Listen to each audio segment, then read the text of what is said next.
Hello and welcome to episode 160 of Glitch Report. My name is GnittWitt. Thank you so much for stopping by, saying hi, kicking it with me today on the stream of dreams, the show of shows, and everything in between. You can find everything that I do over at my Linktree. That is linktree.com/GnittWitt, GnittWitt. I am on Twitch, Instagram, Threads, Blue Sky, TikTok, and Twitch, and you can find this podcast wherever you get this podcast: Apple Podcast, Spotify, YouTube. It is there. What a crazy week for video games. I don't mind going long when it comes to episodes and things like that. I am as big of a fan of length as I am girth. There's no splitting the difference around here for me. We like them big. We will accept them as big if need be. And this may be a podcast that we have to accept as big. An insane amount of video game news to get to. And that is actually like really combined with an insane amount of video games out now. I have 4 major video game releases that we're going to do review roundups for on top of everything else. I have been playing 3 new, well, one of them is not so new, but 2 of them are very new video games. So I'm excited to have you here, but oh my God, there is so much to get to. Really quick, I just wanted to say, for those watching live or anything like that, this podcast started about an hour and a half late because I've been dealing with some ear issues. I have some like fluid or something trapped in my ear. I went, and it's been happening for the last, like, I don't know, 3-4 days, something like that. Went down to urgent care this morning because that was going to be faster than getting a doctor's appointment with my GP. And they were like, hey, so it's not earwax buildup. This might be a little gross. I apologize. There's no buildup of that sort of thing in either of your ears. It's just a little bit of water trapped, and they weren't too sure if it was trapped behind the eardrum or whatever the case may be. Basically, they just told me to leave it alone. Don't touch nothing. Just let it be. Let it be. Let it be. Let it be. And eventually, in maybe the next week or 2, this should clear up. Now, the problem, really, the really minor inconvenience I have is that I'm a big fan of in-ear earphones. Like I love my AirPod Pros. Specifically, those are my AirPod Pros are like my everyday earpods. I swear by them. I also have these this Sony headphone that I'm wearing in the video. It's the Sony WH-1000 XM4s, and they're over the head headphones, and those have become my everyday headphones. The only problem is that I tend to run a little hot. Like, I usually am like out with glasses on and a hat, and when you put that combined with the headphones, it's just, I have too much shit on me, and it's just like running around trying to make appointments or do whatever I'm trying to do on like a day off with those headphones on is not my idea of a good time. I could just wear one. It turns out I have actually liquid buildup or whatever trapped inside both ears, which I didn't know that. Regardless, I've been using these headphones, and I think they're great. I use them for podcasting. If I play video games with headphones on, or I watch movie or TV with headphones on, these are the ones I will do that with. That being said, I love my AirPod Pros, and right now I just feel like those are probably not the best time to put in-ear canal audio devices into ears that are currently stuffy with water. So now, like, when I swallow or I yawn or whatever, it's like a little bit of crackling in the ears. It's like I got a little Rice Krispies in my ears, which is great. That's fun. That's definitely not annoying. And also, I have in my earrings like maybe like 10% down, like, you know, like in terms of dampening. So when I was at work and work was crazy loud, which is fine. It's the nature of the beast. I know what I signed up for, but it was crazy loud. I was just like, oh, you know, this is like slightly disorienting to like have these audio in ear problems. in a scenario where work is really loud. But you're here, I'm here, and we're going to use you. Your ears are going to be your friend today as we go through a audio journey, video journey, if you watch it on YouTube, as we talk about video games. And what exactly are the games we're going to be talking about? My review roundups for today consist of a little game called Silent Hill F. We also got Final Fantasy Tactics, the Ivalice Chronicles, which I have been playing. We'll talk about that as well. Hades 2, the sequel to Hades 1. We're going to talk about Hades 2 multiple times on this podcast because I have review roundups for that, and I also have my own experience. And then Ghosts of Yotei, which is out Thursday, the 2nd. Let's do review roundups for those. Let's kick things off talking a little bit about Silent Hill. Now, if you remember, sometime back, Konami said they're going all in on Silent Hill F. They were going to go deep with the remake and that weird, like, choose your own adventure reality show, whatever the hell they were making. So they announced, we're going to remake, Silent Hill 2. And as part of that, we're also going to make a new game called Silent Hill F. And Silent Hill F is out now. It's out now on PC, Xbox Series, and PlayStation 5. And this was a game that was maybe a little more under the radar. I think for a lot of folks that were like, it's a different sort of thing. It's a new Silent Hill game, and we all know how well those turn out, right? Anytime you make a new Silent Hill game, it's just like, what are you doing? You have like 4 Silent Hill games that you can work with. Just remake those until the end of time, which I'm sure Konami will do. But Konami struck out with this new game, Silent Hill F. And I gotta say, I've not seen a lot of like actual gameplay of this game, but what I am looking at are positive review scores for a new Silent Hill game in the year of our Lord 2025. On opencritic.com, it currently has an 87 average with 89% of critics recommending the game. That is pretty darn good out of 110 critical reviews. So this is like everybody who's gotten a chance to play this so far and seem pretty positive on it. Game Rant, 10 out of 10. Silent Hill F is a bold and brutal new take on the classic series that is an absolute must-play for horror fans. I just realized my windows are in the wrong spot. Let me adjust that here. PC Gamer, 90 out of 100, saying Silent Hill F is an excellent next step for this accomplished horror series, proving that the horrors of Silent Hill aren't and shouldn't be restricted to the iconic American mountain town. Now, listen, you don't get to 87 without some slightly less than 190% reviews. IGN giving it a 7 out of 10, saying Silent Hill F presents a fresh new setting to explore and a fascinatingly dark story to unravel, but its melee-focused combat takes a big swing that doesn't quite land. So instead of having this game be a little more gun-focused like the other ones, there's melee combat in the other Silent Hill games, but this is like purely a melee combat game, and I believe is slightly more actiony. I'm not saying this is like God of War, but my understanding is a slightly more actiony game, and I think that's where maybe some people are split to some extent, is on the melee combat in this Silent Hill game. But I'm going to say this right now, I'm not a Silent Hill expert. Most people probably don't come to Silent Hill for like amazing, God of War, Devil May Cry-esque combat, right? They're not here for the combat. They're there for everything else that makes Silent Hill Silent Hill. And I just wanted to look something up here. Silent Hill F is the game that takes place in the 1960s in Japan. As the town falls silent and the fog thickens, Shimizu Hinako must navigate the twisted paths of Ibisugakoa.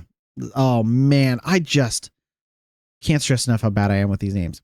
Try it one more time. Hinako must navigate the twisted paths of Ibisugaoka, solving complex puzzles and confronting grotesque monsters to survive. this is a very pretty game. Like, this is 1960s Japan in like a small mountain town. It still has that Silent Hill vibe, still has that psychological mystery and stuff like that, but very much seems to be going for a different style and different tone. Gosh, this looks gorgeous. What a nice looking video game they seem to have made here. God, should get around to playing this. Anyways, this is the like Silent Hill spinoff, you know, young female protagonist in a spooky Japanese area. Eurogamer 4 out of 5 saying Silent Hill F's frustrating first half is outweighed by a brilliant, delirious second that's well worth the initial slog. Games Radar Plus 4 out of 5 saying Silent Hill F is a fantastic. Silent Hill F is fantastic at evolving that sense of unease and vagueness that so defined the series in the past. Game Informer 7.5 out of 10 saying, perhaps my biggest gripe as someone who loves to be scared is that you've seen the extent of how Silent Hill F plans to frighten you within its first half. Beyond that, it's diminishing returns with very few surprises. I like Silent Hill F, but I was prepared to have a love affair with it, and I'm left feeling foggy as its quiet, ill-fated village. And finally, GameSpot 9 out of 10. Jessica Cogswell saying, with its brilliant writing, haunting atmosphere, and well-designed gameplay and spectacular visuals, Silent Hill F sets a new benchmark for the Silent Hill series. So, turns out there is a lot to like about this new Silent Hill game, maybe a little bit to love depending on where you fall. But again, I knew people really, really liked Silent Hill 2. But I did not know that Konami and their partners had it in them to put out a new game that seems to be scoring just as well as that remake from the looks of things. Very, very exciting. I'm going to keep my eye on that. Maybe I'll pick that up before the end of the year. Now, this is the game that will probably take me until the end of the year. We'll see how it goes. Final Fantasy Tactics, the Ivalice Chronicles. Now, I'm going to say that to make things simple, we'll do our review roundup of this, and then we'll just get into talking about that, all right? This is going to be one of those things where I maybe don't always save all the games I've been playing until the end. Now, Final Fantasy Tactics, Ivalice Chronicles, that came out on the 30th of September. That is out on PC, Xbox Series, PlayStation 5, Nintendo Switch 1 and 2, and PlayStation 4. It is what would you describe this as? A remaster? Yeah, this is probably more of a remaster than a remake. Final Fantasy Tactics, the Ivalice Chronicles is a remaster of the 1997 tactical role-playing video game put out by Square Enix called Final Fantasy Tactics. It is the first game in the Final Fantasy franchise to receive the Tactics sub-series branding, and I've been very excited for this game. I've had a chance to play it, but let's see what critics of it have to say, because I am very curious what the pros who have been playing through these games, this game as of late, have to say. Game Rant. Oh, actually, before I get too ahead of myself, we go back to the charts. I was so excited. We currently have 66 critical reviews for Final Fantasy Tactics: The Ivalice Chronicles, sitting at an 89 average with 94% of critics recommending the game. Good scores for Tactics, similar to Silent Hill F. Game Rant, 8 out of 10 saying Final Fantasy Tactics: The Ivalice Chronicles is a terrific, if not exactly revolutionary remaster of one of the PS1's best tactical role-playing games. PC Gamer 91 out of 100 saying this is an extraordinary remaster of an essential RPG and as unmissable today as ever. IGN 9 out of 10 saying Final Fantasy Tactics: The Ivalice Chronicles may not contain every piece of content across the various re-releases, but with the new voice acting and updated UI, it's by far the best way to play this classic on modern hardware. Eurogamer 5 out of 5 saying the politically charged 1997 PlayStation original is one of the finest tactic games of all time. This remaster offers a brilliant new reading of what was already a classic text. Games at Radar Plus 4.5 out of 5, saying the developers of Final Fantasy Tactics: The Ivalice Chronicles might be hesitant to call this game a true remaster because of its complicated history, but that's definitely what it seems like to me, and it's an absolute banger of one that, with lots of tweaks and additions that elevate the original experience as well as make it loads more approachable for newcomers. This seminal tactical RPG has never been better. IGN 9 out of 10 saying the Ivalice Chronicles provides the best way to play an all-time classic, even if it lacks some of its archival glow up, it deserves.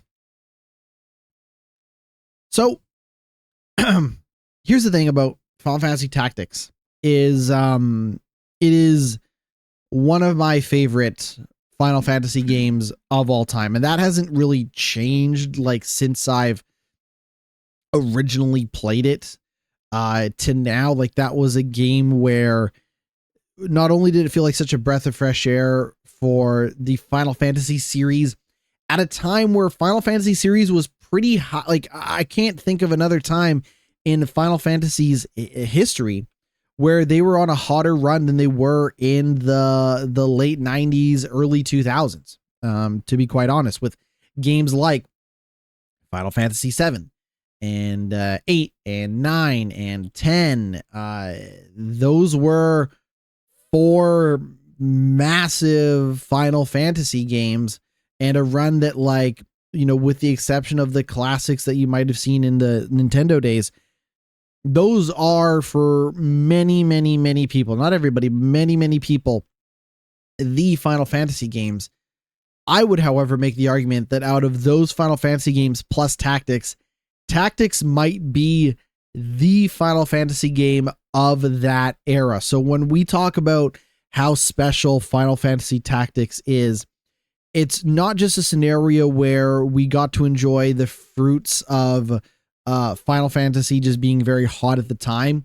This is the best of the best of the best, especially as far as I'm concerned. So what makes Final Fantasy Tactics compared to the Final Fantasy games of that era? Now, the original Final Fantasy games, of course, were the turn-based role-playing games, usually with parties of 3 or 4, standing across from each other in a battlefield and just fighting back and forth, back and forth. You would later see, variations of that in stuff like the Paper Mario series and South Park Stick of Truth and stuff like that.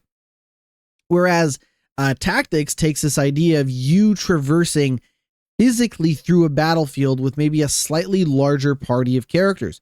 Usually you are going to be taking turns controlling a party of maybe 4 or 5 across a battlefield. So it'll be a scenario of like, okay, we are in the woods for this battle, and there's a river that or a little creek that flows through, part of it, or there's some hills, or there's some trenches, or whatever. There's this environment that, elevates and lowers where your characters are going to stand, so that when you move your character, which is something that you don't do in Final Fantasy, when the fight starts in Final Fantasy, you are just in place. You don't move characters. Whereas in Tactics, you are commanding your archer to move to this area, and then after they've done their movement turn, they can do their combat turn, or vice versa. You can, do your combat first and then move so on and so forth. So there is a lot more. The reason they call it Tactics is because you are thinking in a chess, almost like a chess-like formation, with that 3D space of, elevation and peaks and valleys and that sort of thing. And then there's, of course, the job system. You'll have right now I think I have like 8 or 10 characters in my group, but anytime you do a fight, you are picking 5 of your units to use in that battlefield. And with that group of characters, you are managing things like the job system.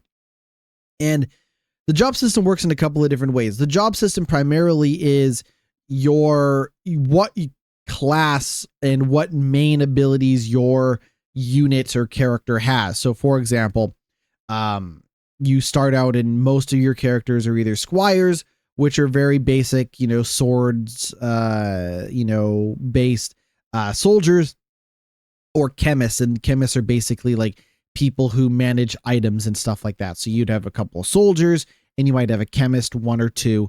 And the chemist can do things like use potions or even throw an item at an enemy, because it's all positional, right? So you want to stand in front of, to the side, to the back of an enemy or character to then, either attack or use an item or stuff like that. But in this scenario where you're an archer, you're obviously going to be able to aim a lot further away from where you're currently standing. So you can shoot someone from a couple, movement spaces away, things like that. But again, in the case of something like a chemist, you can throw an item. So if you're not directly standing next to an ally you want to heal, you might be able to, spot them a potion from 3 or 4 movement spaces away by throwing an item or something like that. But basically, those jobs are where your main abilities come from. Now, the fun thing about tactics is that you can mix and match a lot of those abilities even when you are not the original class. So by playing something like the knight class or the knight jobs, by being a knight temporary, you can switch up whenever you want after a fight is over. But if I decide I'm going to be a knight, that means that I am unlocking points that I can spend on knight abilities, such as the ability to use swords even when I am not a knight, or heavy armor even when I am not a knight. Or I can further unlock knight abilities that I will be able to use when I have switched to that knight class. But knights have abilities such as, you can target the weapon of an enemy you're fighting to break their weapon so that they do less damage every time they attack. You can use that ability once you've unlocked it as a knight, or you can decide, I want to be an archer and I want my archer to have disarmament abilities, such as my archer is going to shoot from further away and use a knight ability to, break the sword of an enemy so that when they attack, they do less damage, because in a scenario where an archer is going to have a lot less health than a knight. So if that enemy gets too close to your archer and hits them with their sword or whatever, they might do more damage. So maybe you'd use your, knight abilities in an archer to mix and match. And there are tons of different jobs. I want to say like a dozen jobs or so to choose from. And they all have different, kind of requirements of like, you need to be a level 3 in knight to unlock this class or this job system, or this job, excuse me. Once you've reached level 3 as the black mage, which is your damage dealing mage, or your white mage, which is your healing mage, you'll be able to unlock this advanced mage and stuff like that. There is a ton of depth to the systems in play in Final Fantasy Tactics. And I think the thing that makes Tactics feel so good is that it was in depth, and it was smart, and it was clever, and it was engaging back then. And we still don't see games that kind of have this fresh and free forming outlook on class and job management systems still today. So it's this weird thing where, like, part of what makes Tactics feel like such a classic and evergreen game is not just what it did before in terms of its systems and gameplay mechanics, but how fresh and fun those gameplay mechanics still feel today. A truly special game just in terms of raw gameplay. So, whatever your character classes are, whatever abilities and equipment and items and weapons they have, you hit the battlefield and you take turns moving to certain spaces around the environment, positioning your attacks, your enemy takes its turns, so on and so forth. That's kind of the main crux of the combat and the engagement systems in Final Fantasy Tactics. Not to like overcomplicate or oversimplify what it is, but you engage with battles throughout the game. You place your units in the environment. You then move those units in a turn-based system. You attack, you defend, so on and so forth. And then you upgrade your abilities, advanced classes and jobs, and all of that good stuff. And I think what makes this game so good is just that it's just fun to like. Even now, like even I would say, unless this was like your absolute first RPG or turn-based game or tactical game, like if you can pick up something like Baldur's Gate 3, you can pick this up. If you can pick up a game like XCOM or Marvel's Midnight Suns, just as recent examples, like there is a little bit of depth in terms of like, okay, how do I go from being a knight to an archer to a monk to a black mage to the thief to the ninja to the samurai? Like, how do I get these further advanced classes, which they do usually tell you how to do. But in terms of like, how do I optimize my characters to, you know, be the killers I need them to be? You know, that might be a little trial and error. You might want to experiment, but at the core part of moving the characters around, engaging in combat, if you can play a Baldur's Gate, you know, Midnight Suns, whatever, XCOM, I think you would be able to pick this up.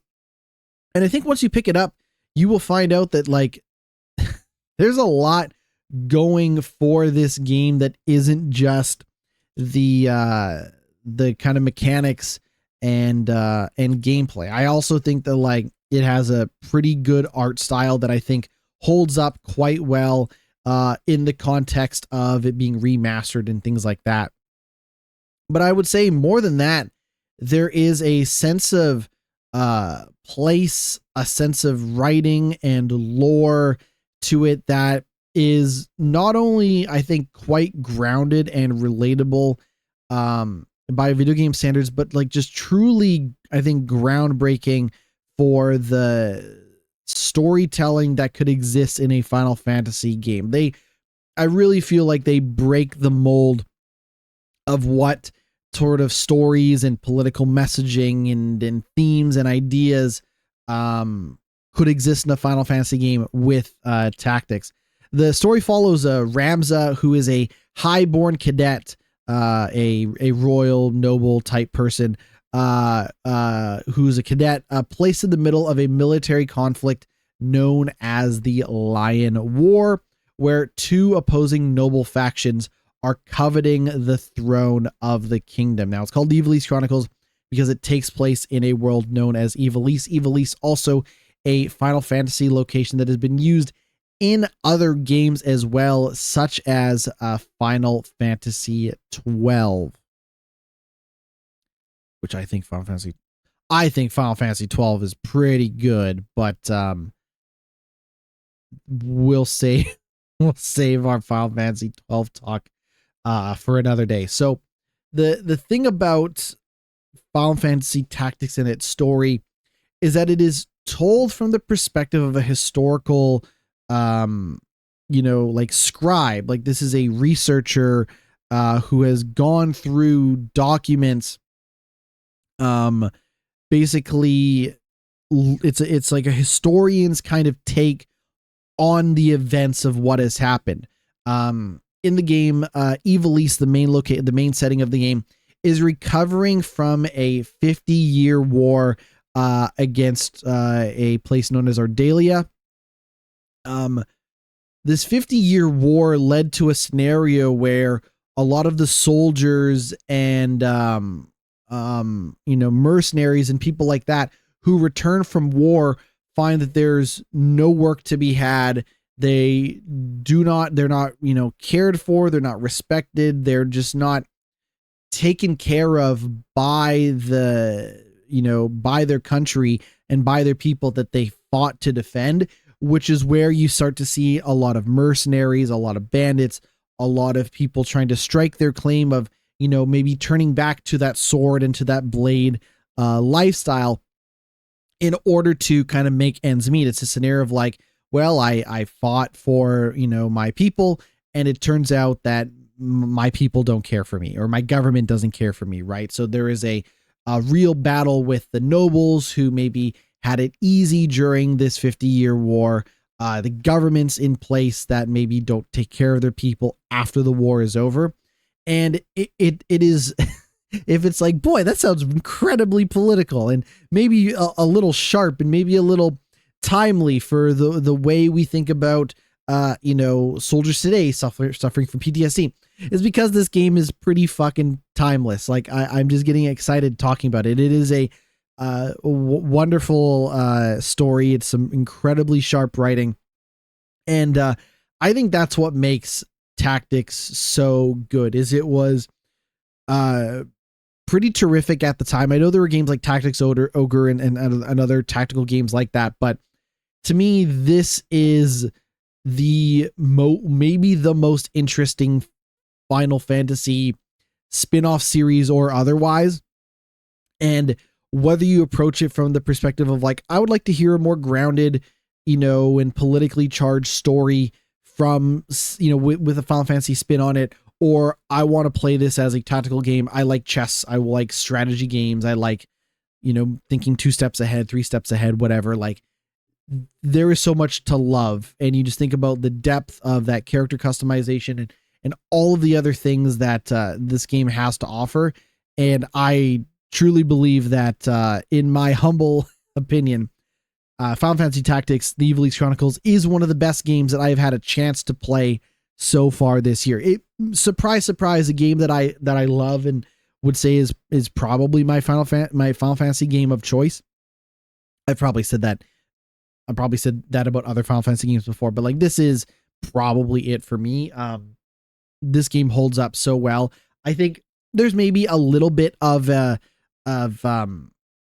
learning curve for people that are jumping into it, but if you like, chess and strategy games and that sort of stuff, this is just so goddamn rich, even for a game from 1997, and that story holds up so well. And what makes this game, this version of the game really great is there have been changes to the script and some of the writing and some of the dialogue over the years. In the case of Final Fantasy Tactics, the Ivalice Chronicles, which is based on the War of the Lions, which is based on the first game and the original game and all this stuff, they have added voice acting. And the voice acting is like 90% really, really good. I feel it's incredibly appropriate for the characters, for the story they're telling, and some of the lines of dialogue and stuff that they've changed, I feel like is appropriate for a game that you're going to hear somebody, voice that dialogue for, right? At the, for us, maybe the 97, translation from Japanese to English, maybe a little rough around the edges or whatever. Maybe I think the thing about the original Final Fantasy Tactics translation from Japanese to English is some of the lines are just so brutal. Like they're just so cold and sinister at times for what's appropriate in the story. But the voice acting is very good. So that helps, I think, ease you into that story in a scenario where you don't have to listen. You don't have to read it now. You can just listen to the characters. Again, it's still going to be that, old school sort of graphics cleaned up and stuff like that. But man, Tactics is so goddamn good. And I could see myself putting hours and hours and hours and hours and hours into it, which is only kind of made worse in a way because there are so many other games that I should be playing right now that are brand new games and not re-releases of old games, such as Hades 2. Hades 2 came out, I believe, the day after we recorded the podcast. It came out on the 25th of September. That was Thursday of last week. Put out by your friends and mine at Supergiant Games. And if you thought I was going to have a hard time putting down Final Fantasy, the Ivalice Chronicles, Hades 2 is not much better because out of 74 critical reviews on opencritic.com, it is currently sitting at a 93 critic average, with 99% of critics recommending the game. Hades 2, fantastic reviews for Hades 2. There's no doubt about it. Let's jump into some of the reviews for Hades 2. PC Gamer 88 out of 100 saying, despite some stumbles in its opening hours, Hades 2 blooms with flexible combat and unforgettable characters. IGN 10 out of 10. Hades 2's art is breathtaking. Its characters are captivating. The combat is fast, fun, and endlessly varied and tactical, and the music is spectacular. Eurogamer 5 out of 5 saying, maybe it's witchcraft, maybe it's magic. Either way, Supergiant manages to draw down the moon. with its Herculean action and epic narrative in Hades 2. Games Radar Plus, 4.5 out of 5, saying there's a huge degree of skill expression even amid the most chaotic encounters. GameSpot 10 out of 10 saying Hades is an ambitious expansion of all ideas that came before it, balancing them beautifully to create one of the best roguelites on the market, even in its incomplete state. Now, this was a review written for the game prior to the full release of it. The game has been in early access for some time, so keep in mind, if you are reading some of the full reviews for Hades 2, they may have been written prior to the full version coming out. I'm going to double check though if they updated that review for GameSpot. They did. I mean, they did. Well, they seem to have done so anyways, saying an intelligent expansion of all the ideas that came before it, making it a deep and engaging sequel, an engrossing story that feels like it incorporates all of your choices and actions in believable ways.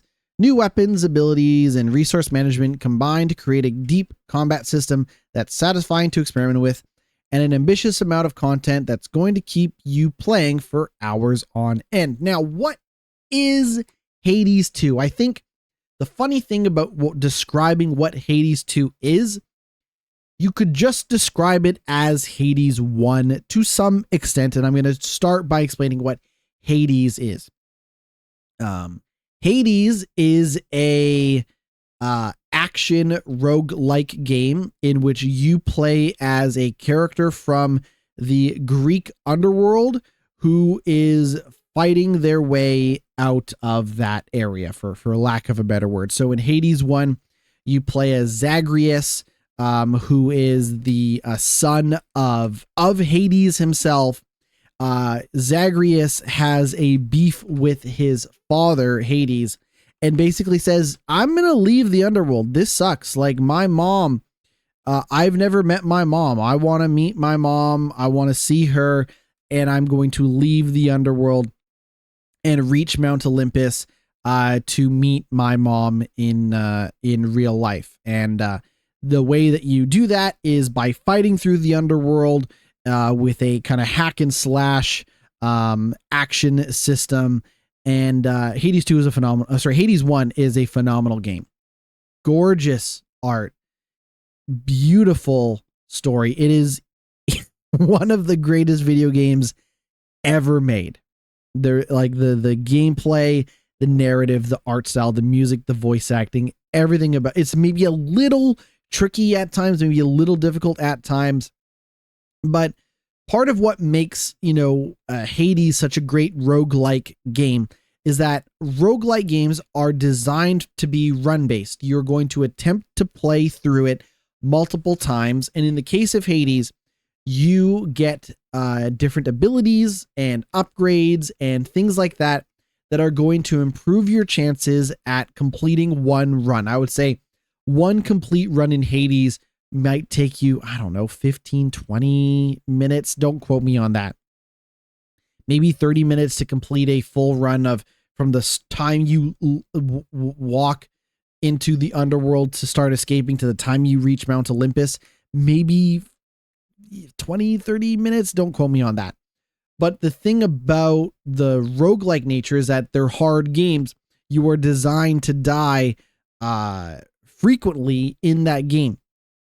But what makes Hades so good is that they have written an incredibly touching story in regards to Zagreus's, multiple failures to, reconnect with his mother, escape his father, and reach Mount Olympus. And I think makes it easier to swallow this idea of a game that is designed to be somewhat repetitive, right? This idea of like every time you die and you come back to the start of the underworld, you're going to talk to a character who has a reaction to how you did the last time you were on your run. They're going to have a reaction to, maybe what you saw or what you did differently in your last run. You're going to have a character who's going to say like, hey, oh, you found this guy. Oh, that's crazy. What did you think of this guy? Oh, you met this person. Or, oh, you tried this. Or, hey, you used this weapon on your run. How did you like this weapon? Did you find it to be better or worse than the other weapons you've used?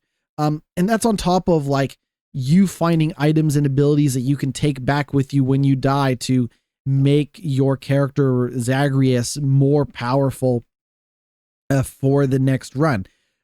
You'd have to be a real bad motherfucker to beat Hades in a single run, but you'd also be missing so much of that story. I'm sure they've written, storyline dialogue sequences for somebody who did beat it their first time around, but every time you come back in Hades 1, you're going to see your dad, right?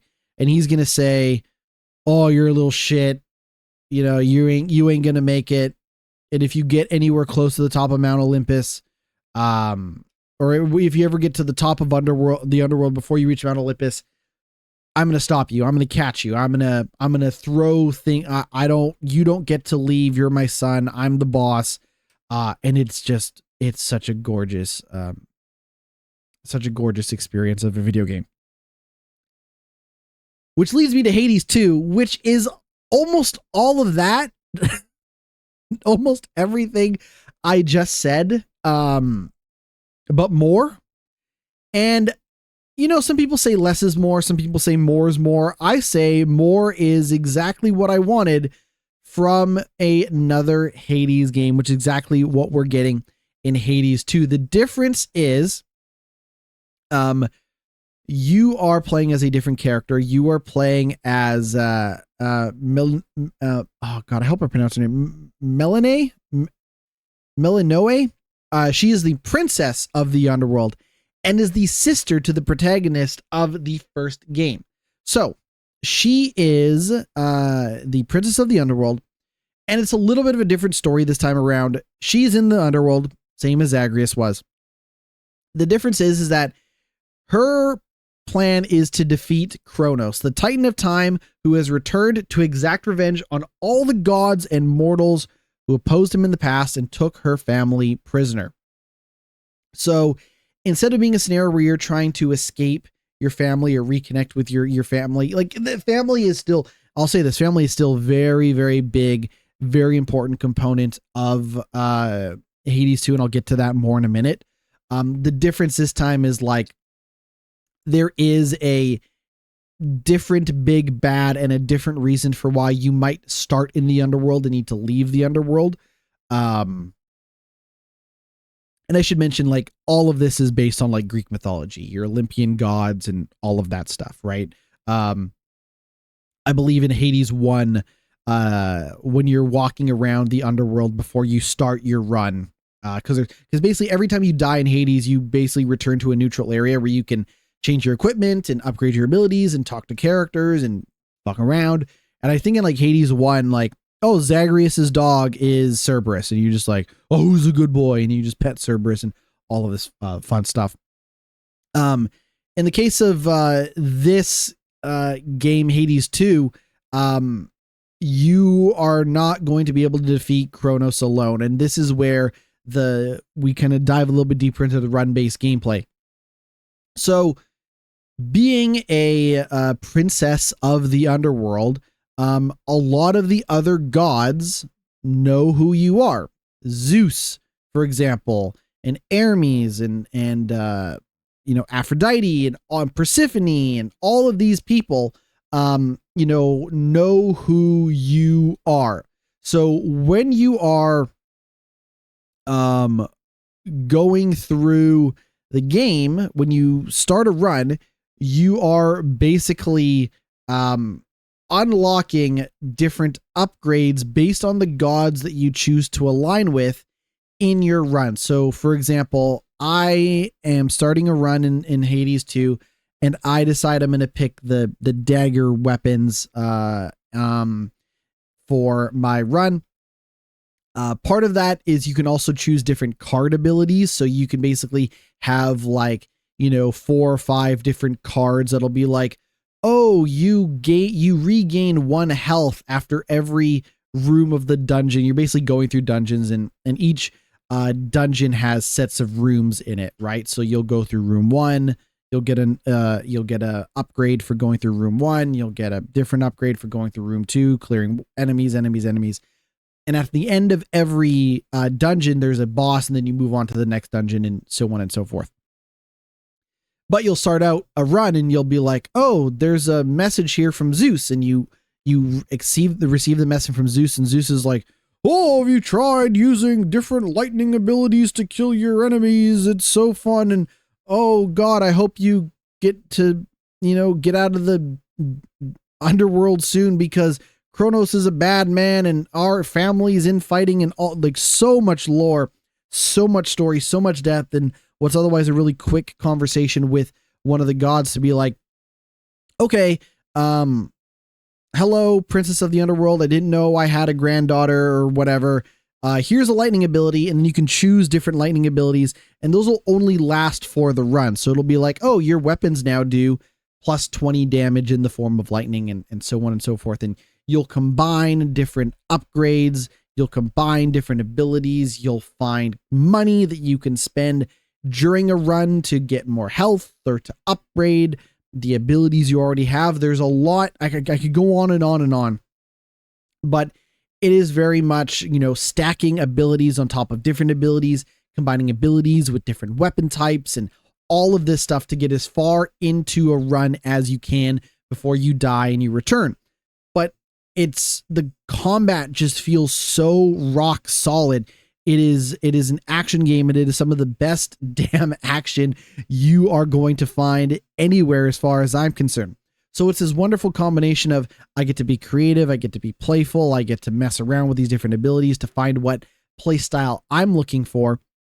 And on top of that, the game rewards me with so much personal, customized, well, not customized in the sense that you're changing the story, but like every action, if last week's podcast was the title, every reaction has a reaction. In the case of Hades, everything that you do, the game will react to, whether it be in the form of one of the gods commenting on the weapon you're using, or them saying, oh, it seems like you really like to use fire-based weapons, or, oh, you did a really good job beating the last boss, but then you died on this like random dinky little character, enemy character. Like, what happened?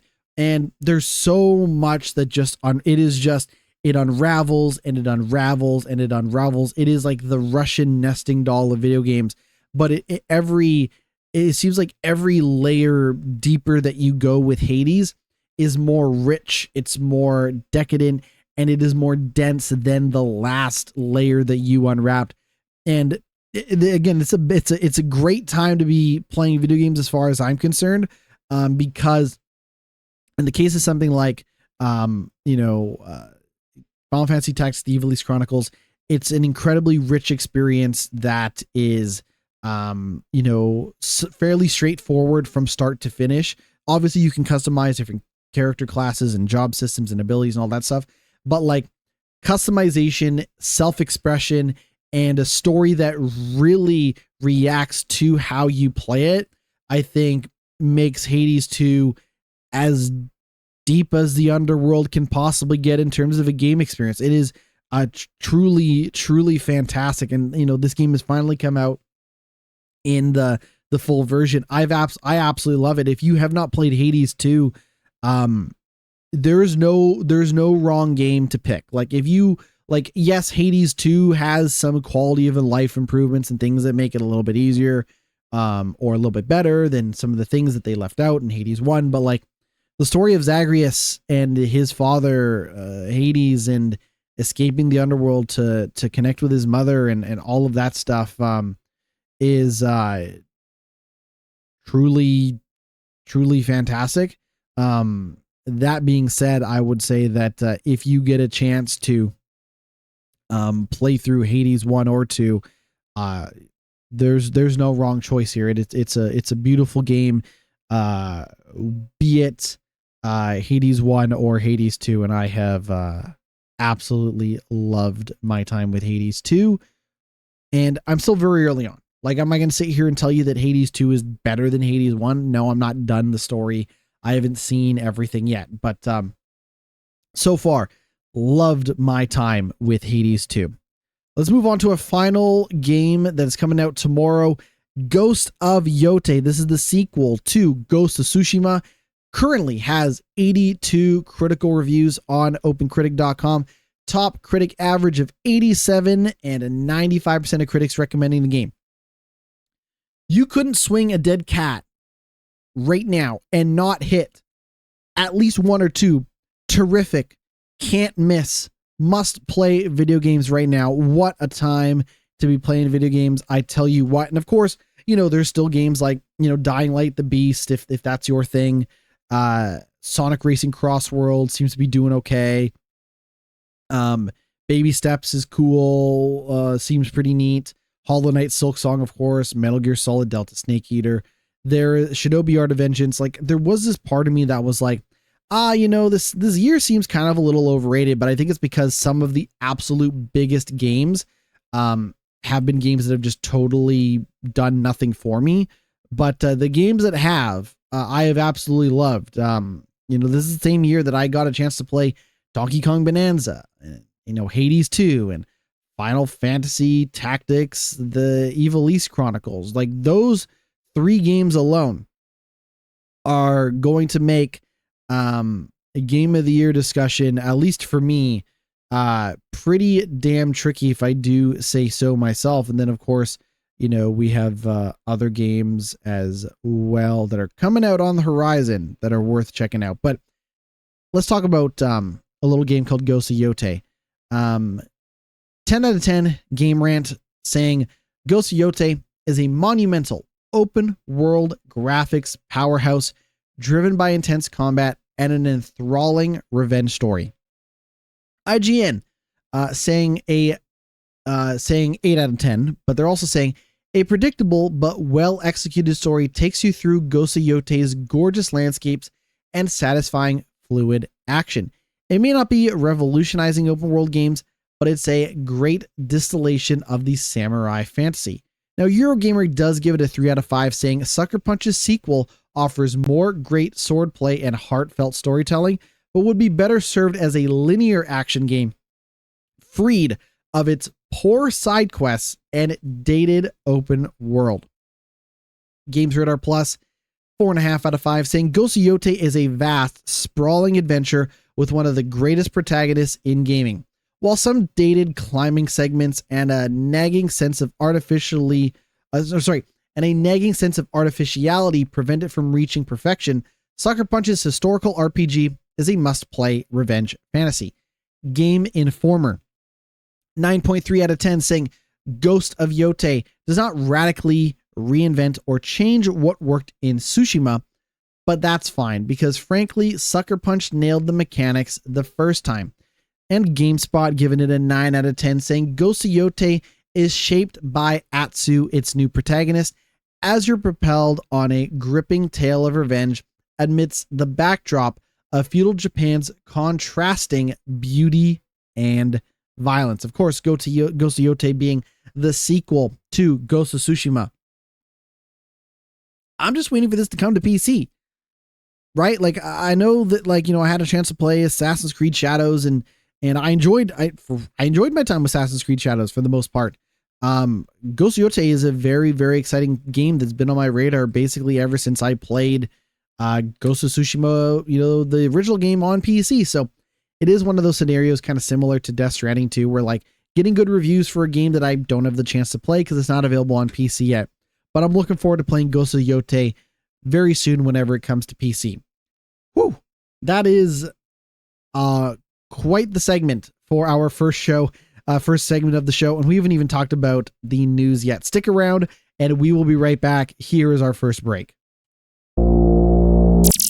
Welcome back to the podcast. It is time to talk about news, and God help us all, what news stories we have. Let's kick things off. One of the biggest news stories of the week, of the month, of the year. Let's talk about Electronic Arts. They are going private and have been acquired by a group of investors for $55 billion Now, the main investor in this is Saudi Arabia's public investment fund. The company says this buyout will accelerate its strategic vision to advance the future of entertainment. But EA, Electronic Arts, formerly a publicly traded company, is now going private. And a part of that, private investment is going to be by your friends and mine over at Saudi Arabia. That also includes the investors Silver Lake and Affinity Partners. Now, this is an all-cash transaction that values EA at around $55 billion and will see the consortium of those investors acquiring 100% of the company. EA stockholders will receive $210 per share in cash, which is a 25% premium on the company's last unaffected share price of $168.32 a share, and is a premium on its all-time highest share price of $179.01. EA says the transaction, that's 179.01. I guess that makes sense. Anyways, EA says the transaction, which has been approved by its board of directors and is expected to close in Q1 of its fiscal year 2027, which is the end of June 2026, quote, positions EA to accelerate innovation and growth to build the future of entertainment. The deal will see EA continuing to be led by its current CEO, Andrew Wilson, and will remain headquartered in Redwood City, California. Now, in a statement, Wilson said, "Our creative and passionate teams at EA have delivered extraordinary experiences for hundreds of millions of fans, built some of the world's most iconic IP, and created significant value for our business. This moment is a powerful recognition of their remarkable work." He said, "Looking ahead, we will continue to push the boundaries of entertainment, sports, and technology, unlocking new opportunities. Together with our partners, we will create transformative experiences to inspire generations to come. I am more energized than ever about the future we are building." Now, the PIF, or the Public Investment Fund, is the sovereign wealth fund of Saudi Arabia and is reportedly central to Crown Prince Mohammed bin Salman's goal of making the Saudi Arabia economy less reliant on proceeds from oil. The fund already owns billions of stock in other video game companies, such as Take-Two, which are the Rockstar and 2K people, and owns other companies such as SNK entirely. In recent years, Saudi Arabia officials have said its investment in the games industry will help modernize the kingdom, but they have come with negative fallout due to the country's highly criticized human rights abuse. If you go to amnestyinternational.org.uk, there's a guide that they have on their website saying 10 ways that Saudi Arabia violates human rights. I'm not going to read any of them. There's 10 of them. And there might be more, there might, whatever. I'm just going to put out a reminder to look up the story of Jamal Khashoggi if you would like one example of Saudi Arabia's human rights abuse. Now, this is not the only example. We also have, the issues that Saudi Arabia has had with female activists and LGBTQIA plus rights, among many other things. LGBTQI plus individuals have faced imprisonment, fines, or death penalties, according to Amnesty International. But this is something else to keep in mind, is that Affinity Partners is an American investment firm, which is also part of this deal to own EA. And they were formed in 2021 by President Donald Trump's son-in-law, Jared Kushner and mainly focuses on investing in U.S. and Israeli companies, with most of its funding coming from the Saudi Arabian government anyways.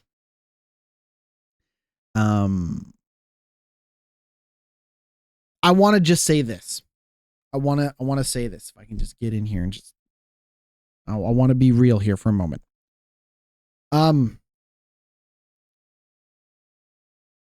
When we talk about human rights violations and the history of human rights treatment from Saudi Arabia, it is very easy, or it should be very easy, to look at other countries in which EA has done business with and inside of. Let's say, for example, the United States of America. Let's just say that, at one point in time, EA was strongly connected with the United States of America, having that be their headquarters and things like that.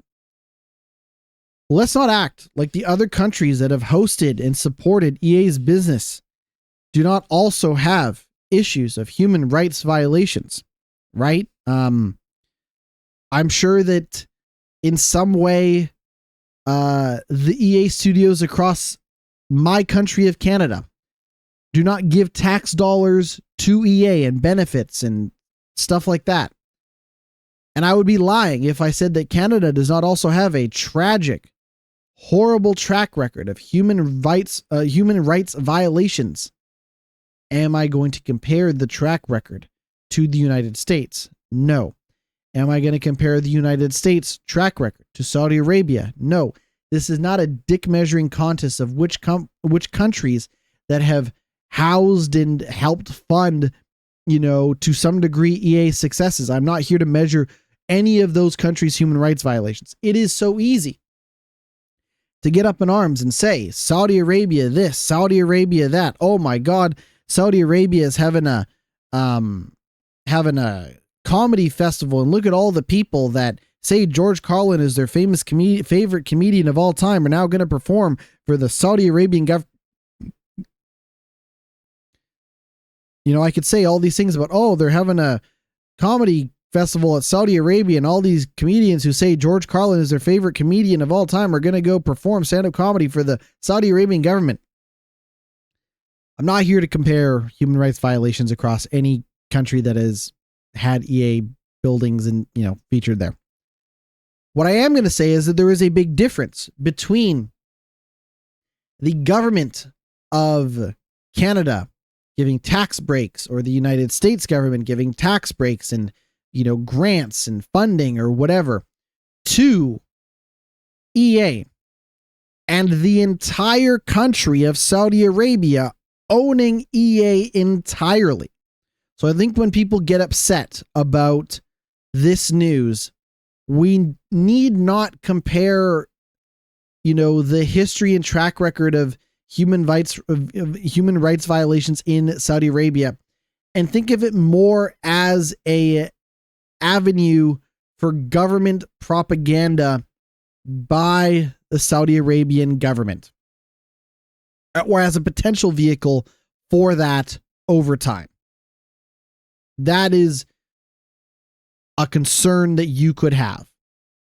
I don't think it's fair to necessarily get up in arms about EA doing business in Saudi Arabia when EA has done business with America, and America has a pretty fucked track record of human rights violations over its long, glorious history, or Canada for that matter. Do not think I'm trying to pick sides here.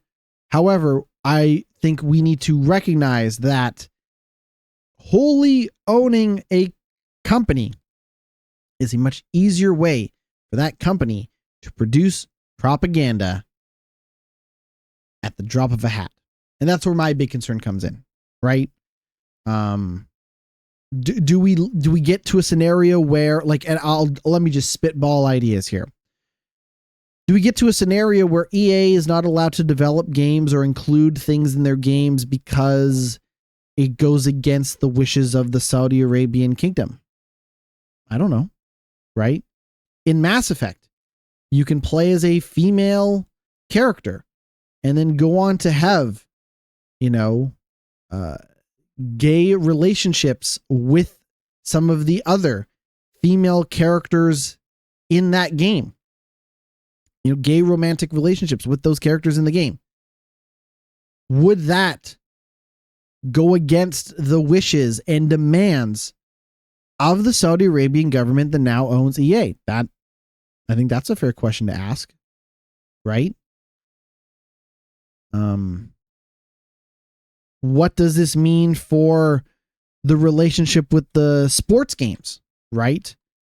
I don't know what NHL's relationship is with the Kingdom of Saudi Arabia. But does that relationship change now that EA is owned by Saudi Arabia? And EA still makes NHL games, right? There is so much that we have already talked about in terms of sports washing, and, WWE is going to do a WrestleMania show in Saudi Arabia, right? Like, they're going to do it. They're going to do it. And fuck you if you think they shouldn't, because they're going to, right? But I just want to point out that, like, it's not like EA have been saints in their quest for more money and power and glory and shareholder value. The thing I would actually say is that this is probably something to be very concerned about, especially in the wake of the massive buyout with EA and Saudi Arabia, as well as Activision and Bethesda under Microsoft.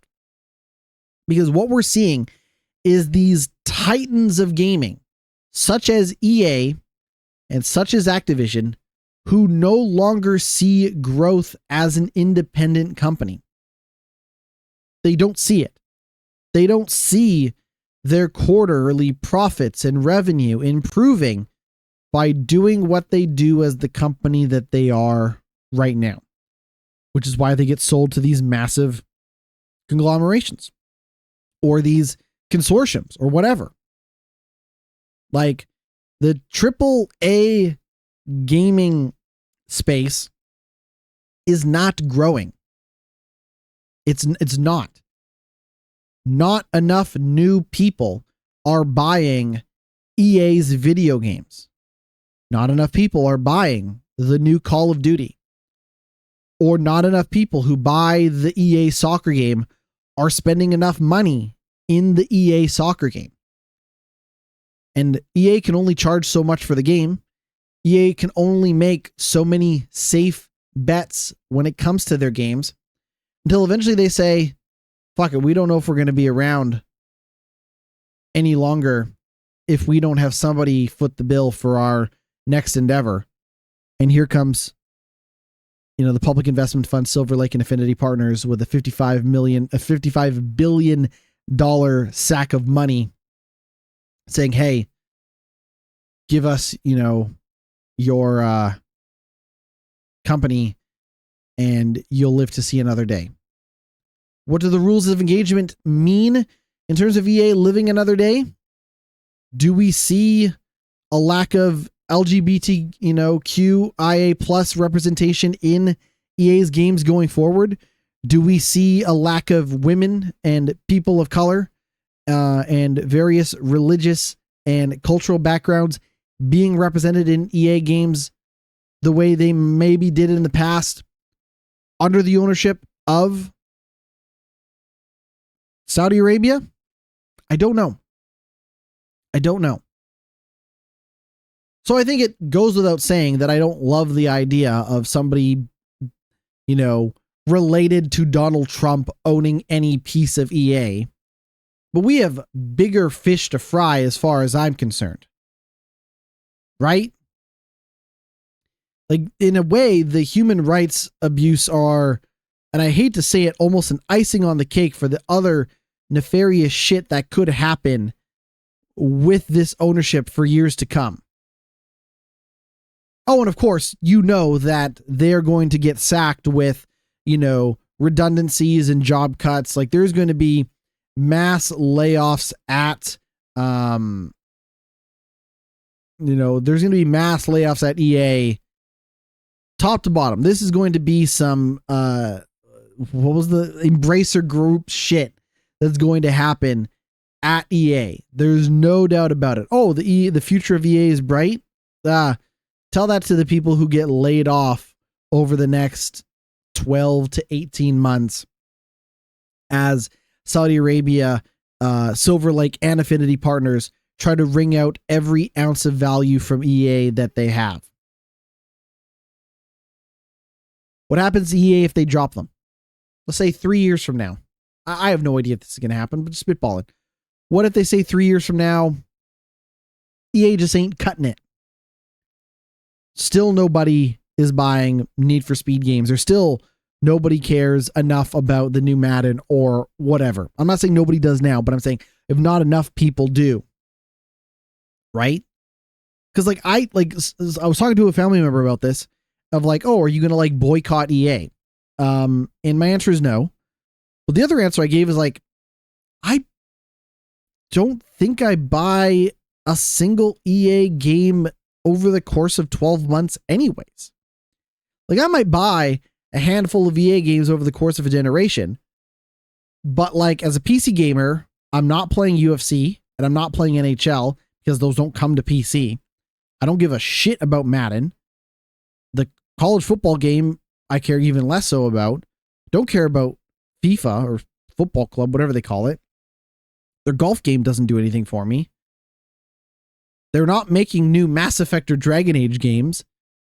I have not loved their output of Star Wars games. Like, what is there? Need for Speed, same thing. What is EA putting out that I would even want to buy in the first place to like boycott them anyways? The Sims, I guess, like, oh, I guess I won't buy the Sims DLC anymore. I guess I won't. I wasn't going to buy Battlefield 6 anyways, if that makes a difference. Split Fiction, yeah. I just don't buy enough EA games to even really consider boycotting them anyways, which is not me trying to defend my idea of potentially being a hypocrite. It's just, I'll tell you what, Saudi Arabia better be cooking up some damn good ideas for EA to convince me to buy their games now. How about that? Like, I'll put the ball in Saudi Arabia's court. Convince me to watch, as someone who does not want to watch WWE at all. I want to avoid WWE with every essence of my being. I'll talk about it with, like, you know, friends and family who are watching it. Like, you know, people enjoy it. That's fine. I'm not here to like poo-poo on the idea of people watching WWE, but like, y'all would have to convince me to a wild degree to watch WrestleMania Saudi Arabia, and I would say the same amount of effort and miracle work would need to happen to convince me to care about an EA game anyways. They already canceled Black Panther. I guess that Iron Man game is going to come out eventually, and maybe I'll pick up a Sims DLC pack when it's on sale, but like, EA is just not a thing that I regularly think about or care about. They just don't do much for me. And when I think about EA, it's all the wasted potential. It's all the hopes and dreams and things that I want to see that will probably never happen. Like, do we seriously get another Mass Effect game at this point? Who even knows what that game would look like under this new ownership? So I don't want to poo-poo the country of Saudi Arabia.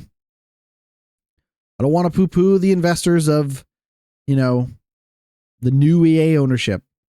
But there is so many unanswered questions and so much assumed negativity about this that I will hold my breath over the success and fruitfulness of this relationship. I say success in terms of they producing a game that I care about, and the fruitfulness being, does this turn the fortunes of EA around?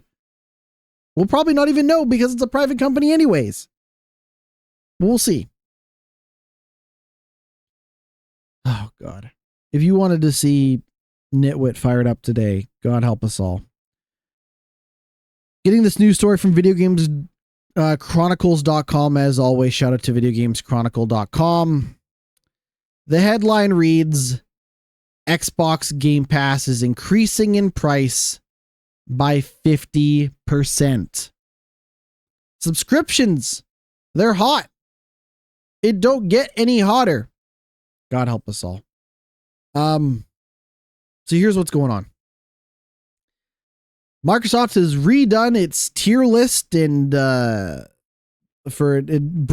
broken down and rebuilt its tier list for Xbox Game Pass.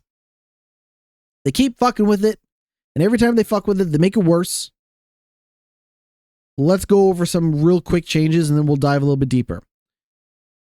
There are now 3 tiers of Xbox Game Pass. Xbox Game Pass Essential, which was formerly referred to as Core, will be $10 US a month. Xbox Game Pass Premium, which was formerly referred to as Standard, will now be $15 a month US. It was previously $12 a month US. And Xbox Game Pass Ultimate remains the same name.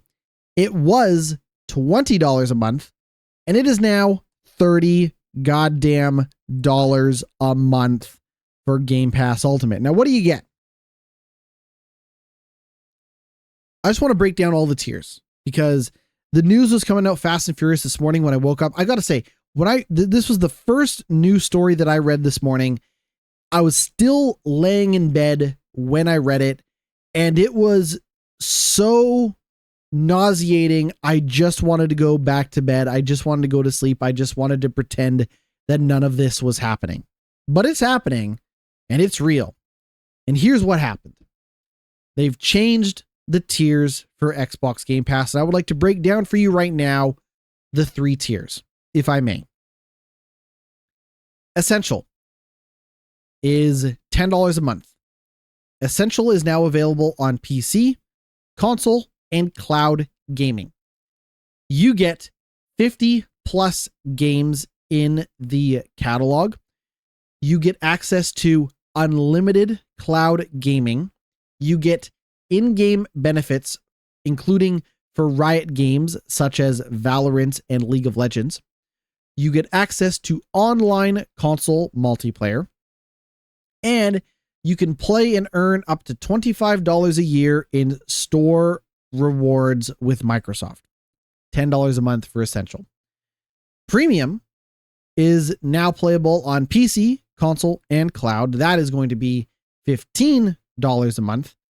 And that is going to get you access to new Xbox published games within a year of launch.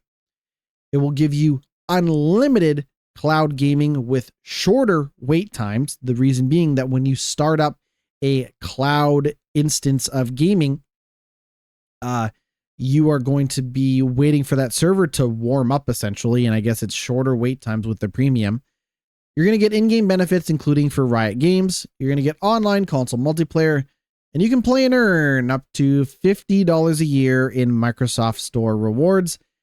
And I don't know if I mentioned it, but premium is going to get you access to 200 plus games across console, PC, and cloud for $15 a month. These are all US pricing, by the way.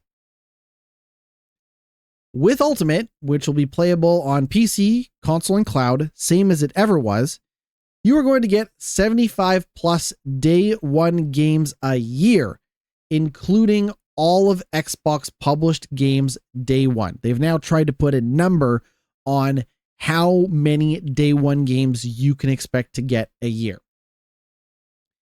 You are also going to get access to Ubisoft Plus's Classics Collection, as well as EA Play's subscription service. You will also get Fortnite Crew coming in November. Fortnite Crew is their like $15, $16 a month subscription service, which gets you access to the Fortnite Battle Pass. You will get unlimited cloud gaming at the best quality, which is 1440p, with the shortest wait times possible. You will get in-game benefits, including Riot Games' benefits, online console multiplayer, and you can play to earn up to $100 a year in Microsoft Store rewards. Now, this is on top of them charging money, increasing the price, for Xbox consoles, which we just talked about. We just talked about the console prices going up last goddamn week, but here we are.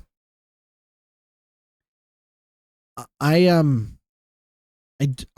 feel like slightly sick to my stomach because I don't know what to say about all of this. I just don't know. I don't know what is there to say? In Canada, Essential is going to be $14 a month. Premium is going to be $18 a month. And Ultimate is going to be $34 a month. If you are a PC only person, like me, you will still get hundreds of PC games. You will still get Xbox games day one. You can play and earn up to 50,000 rewards points a year with Microsoft's rewards. You'll get benefits for games like League of Legends of Call of Duty Warzone, and you're still going to get EA Play. Now I'm going to load up the Xbox app on my PC right now. What are the recent games that have been added to Game Pass? Hogwarts Legacy. Woo! Hogwarts Legacy. We just jacked up the price of everyone's fucking subscription service, and the hot new game on Game Pass is Hogwarts Legacy. Are you fucking kidding me? Hogwarts Legacy isn't even that good. It's not that good. And if I may, Hogwarts Legacy is $16 right now on Steam. So a game that is like basically $10 is the hot new game coming to get. Are you kidding me, man? Like, what happened to this service? What happened to Microsoft?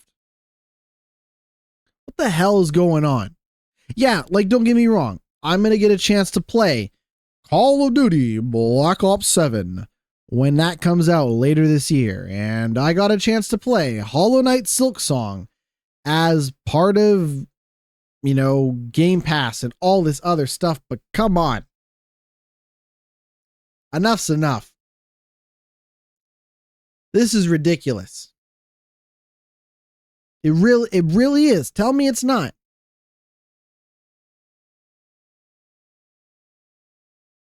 Like, I will forever stay on that PC Game Pass plan. They can pry it from my cold, dead hands. Because all I want are the new Xbox games day one. And I want the,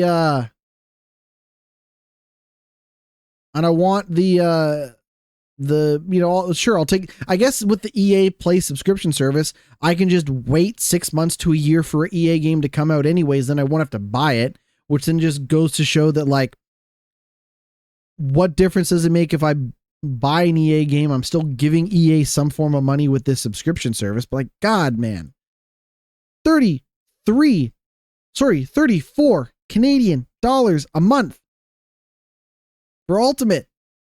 The ultimate kick in the ass is what that is. God, man, oh man. I've been thinking about this since this morning. Not very long, but hear me out. With the increase in the price of consoles and the increase of the subscription service, I now am a firm believer that Microsoft deserves this. Microsoft deserves to be in last place. They deserve to be getting their ass kicked by companies like Nintendo and Sony. They deserve to have such negativity around them. And I'm just talking about the Xbox division. I'm not even talking about larger Microsoft. They deserve to be in this scenario because a lot of people are very sensitive to the idea of price increases, whether it be their Disney Plus subscription going up, whether it be their cable, their rent, their food prices, their whatever. And when they see a big titan, a monolithic company like Microsoft come around and just be like, oh, and by the way, Ultimate is 50% more than it was a month ago. That's a tough pill to swallow. And I think people are going to be out for blood when it comes to the court of public opinion, when it comes to, Xbox in general. And I'm at a point now where it's just like, yeah, no, Microsoft deserves to be in a situation where Microsoft deserves to be in a situation where they refer to everything as an Xbox because nobody wants to buy an Xbox. Fun fact, you can't even buy an Xbox at Costco anymore. Like, they lost a major physical retailer in Costco because nobody wanted an Xbox anymore. And then they jack up the price, and what little desire to buy an Xbox before must have evaporated the moment they jacked up the price of the consoles and jacked up the price of the subscription service. And you can sit here and say, well, GnittWitt, you seemed pretty excited about the idea of Game Pass coming to, Call of Duty coming to Game Pass, or Microsoft being owned by, Microsoft owning Activision, all this stuff. And I think my argument for all of that is, who do you think would have done a better job owning Activision than Microsoft? Do you think that, I don't know, the Embracer Group or Saudi Arabia and their investors, or whoever, name me somebody who would have done a better job owning Activision, who would have had the money to own Activision and is in a business to do what Activision still does today? There was nobody. Nobody. Unless you want the US government to buy Activision, then, oh boy. Could you imagine that? So it's a low bar in terms of the expectations and excitement one might have over this massive corporate merger that we saw between Activision and Microsoft.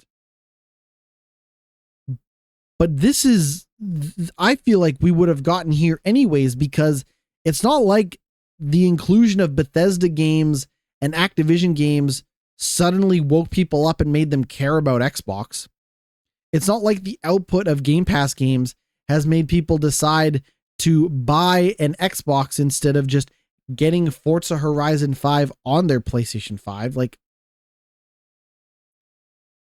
they're screwed. They're screwed. There was a news story going around today that the web page on Microsoft's site to cancel your Xbox Game Pass subscription service was broken, that it was not working, that when you tried to load up your Microsoft account to cancel Game Pass, they just wouldn't load the page because everyone was hammering it.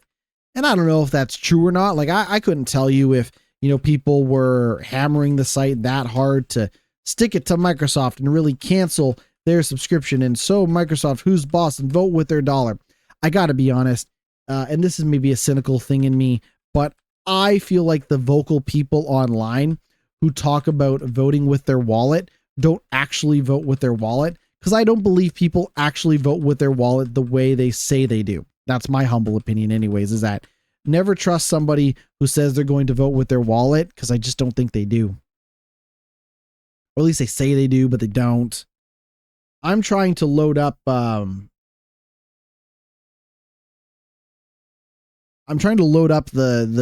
thing right now to cancel the subscription. For the record, I am not canceling my Game Pass subscription, because as much as the idea of paying $20 a month for Game Pass does not make me excited, I would still like to play the games, and I'm going to continue to give them money. I don't have to be happy about it. I don't have to be like, it doesn't, like, my criticism of them also doesn't invalidate, is not invalidated because I'm continuing. Like, I'm not trying to come off as a hypocrite. I'm not trying to obscure my opinion because I'm a hypocrite. In fact, I just don't think I'm a hypocrite at all in all of this, because this is a business transaction. I am making a deal with the devil. I recognize that it's a deal with the devil, and I just don't think that we're not at a stage where I am personally going to cancel my subscription because of this. At least not right now. If they got rid of PC Game Pass and I have to go to Ultimate or Plus, oh, that would suck. That would be not very good. But right now I, got some money in my Microsoft account anyways, and I'm technically not really paying for Game Pass anyways because it's a gift card balance or whatever, but like, just, I'm not going to do it. But I'll tell you what, I'm going to click cancel subscription and I'm going to see what happens. I clicked it.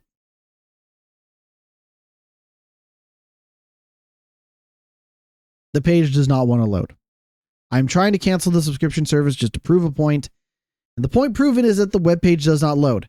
Now, what's stopping, I'm not going to get all conspiratorial here, but what's stopping Microsoft from just not loading the page until everyone forgets about it, right? Like, I think that's one. Okay, now I can cancel. And it's like, hey, are you sure you want to cancel Game Pass? You're going to miss out on The Outer Worlds 2 and Black Ops 7. And I don't want to actually cancel the subscription, but okay, the web page did load for me eventually. The point is that everyone is mad and most people have a right to be mad. And I don't blame people for being mad, but at some point, you're either mad enough to vote with your wallet or you're not. And I am just not mad enough to vote with my wallet. Speaking of Ubisoft, everyone's favorite French video game company, Ubisoft, and their good partners over at Tencent have backed a subsidiary that is starting its operations today called Vantage Studios. The new entity will have full creative and business control over the Assassin's Creed, Far Cry, and Rainbow Six series. I'm getting this from Video Games Chronicles. As always, shout out to Video Games Chronicles. Chris Scullion, telling it like it is. Vantage Studios is said to have been chosen by employees via a vote, and includes Ubisoft's teams in Montreal, Quebec, Sherbrooke, Chennai, Barcelona, and Sofia. The new subsidiary will oversee Ubisoft's three biggest intellectual properties, those being Assassin's Creed, Far Cry, and Tom Clancy's Rainbow Six. While it will remain part of the Ubisoft group, it will remain full autonomy on each franchise's creative direction and business plans. Now, where does Tencent fall into all of this? Tencent holds a 25% stake in the new subsidiary and will act in an advisory role, Ubisoft told staff, with final creative and business decisions resting with Guillemot and co-CEO Christophe Derenez. So Charlie Guillemot and, sorry, not Yves Guillemot, Charlie Guillemot and Christophe Derenez are the co-CEOs of Vantage Studios. Ubisoft said to staff that it was shifting towards a less centralized operating model in an attempt to give creative teams more ownership over the brands they're working on. It's claimed that the new structure is based on the idea of creative houses where teams will have greater control over their franchise and will be able to respond faster to player expectations. Ubisoft announced the then unnamed subsidiary, which is partially owned by Tencent, after a $1.16 billion investment earlier this year. Now, during its initial announcement, it said the new subsidiary backed by Tencent's investment will drive further increases in quality of narrative solo experiences, expand multiplayer offerings with increased frequency of content releases, and introduce free-to-play touchpoints and integrate more social features. The new subsidiary would include the teams developing the Tom Clancy's Rainbow Six, Assassin's Creed, and Far Cry franchises based in Montreal, Sherbrooke, Chennai, Barcelona, and Sofia, as well as the back catalog and any new games currently under development or to be developed.